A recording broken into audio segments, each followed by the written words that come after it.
All right, let's read example number 7. So now example number 7 asks us to find the boundedness of these two functions. Well, one way we could find the boundedness is to simply graph it, right? I could just plug this in my graphing calculator and then figure it out from there. Another way to do it is algebraically.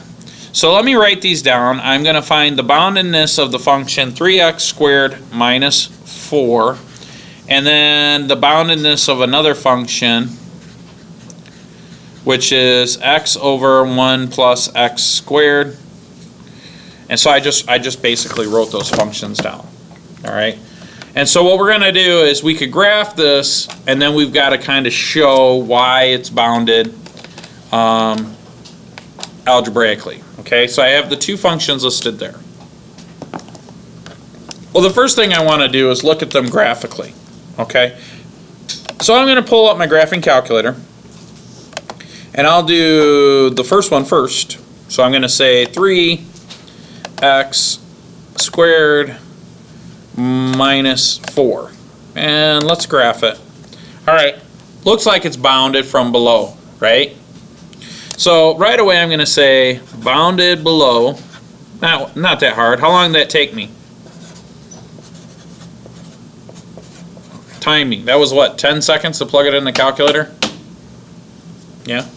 Now how do I prove that algebraically? Well, let's look at this. It has a minimum value.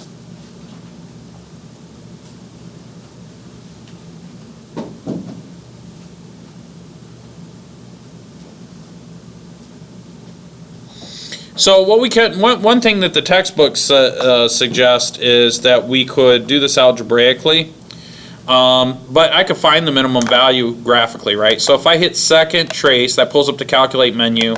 That's clearly a minimum. I'm going to go minimum. Left bound means I need to go a little bit to the left of the minimum value. So I'm going to bring my calculator around. It looks like it's a minimum value close to 0. So I'm going to go a little bit to the left of that. Right, and I'm going to go a little bit to the right of that, and I'm going to try and get this as close as I can to the bottom. And it's not quite 0, but it's pretty close, right? And what's the minimum y value though? That's what we're really interested in. -4, right? So what we're finding here is that this is -4 is the lower bound.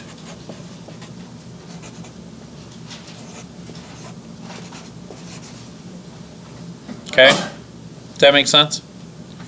Now let's do this again for the other function. And that's it. That's all the textbook wants us to do. Later on I'll show you guys, especially in calculus, I'll show you, and when you take calculus, we'll show you how to solve that out. Well, I shouldn't say algebraically, you actually use calculus, but there's ways that I could find that mathematically, okay? Well, you could do it on the calculator too. If I were to go in here and look at the table of values, right? What are the y values doing as I scroll down?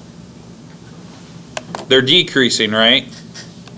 Decreasing, decreasing. Now at this point what happens? They're increasing, increasing, increasing.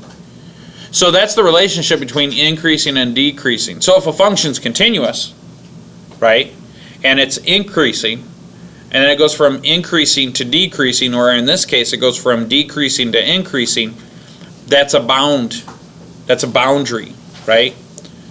And so you could look at all the values, which is the same as looking at the graph, and that's another way to determine that. So let's go in here and try to do the second one. So the second one is x divided by the quantity 1 plus x squared. Now, we'd never want the denominator to equal 0. However, because x is squared and we're not subtracting that value, you're going to have 1 plus a positive value. So will the denominator ever equal 0? Never. Never. If I plug in 0, it'll be 1. If I plug in 2 for x, it'll be 1 plus 2 squared, which is 5. If I plug in negative 10, it'll be 1 plus negative 10 squared, which is 100, right? Which will be 101. So when I graph this, I'm never going to have 0 in the denominator like I do sometimes. But I've got like this funny graph, and so what I'm going to do is I'm just going to zoom in a little bit, get a better look at it. Let's zoom in. Let's do the Y window. I can't see the Y's very good, so I'm going to change this from -3 to 3. See what we get. And so I'm going to graph it. Alright, so this is bounded from above and bounded from below. Now, do you guys know how I could solve that? Same way. The exact same way. I can come in here and I can hit second trace. It looks like there's 2 maximum values. I don't know where it is exactly. So I could come in here and try to find the maximum. This looks a little bit to the left. This looks a little bit to the right. I'm going to try to guess in the middle. Looks like 1/2, right? So this would be 1/2 is the upper bound.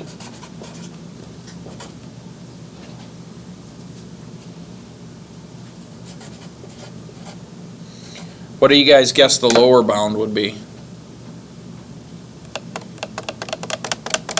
It might be. So let's see. Second trace. Now we're going to find the minimum. So I'm going to go a little bit to the left of this hump here. And I'm going to hit enter. And then I'm going to go a little bit to the right of the hump. Hit enter. And I don't know, this looks good right here. -1/2 is the lower bound. Right. Any questions?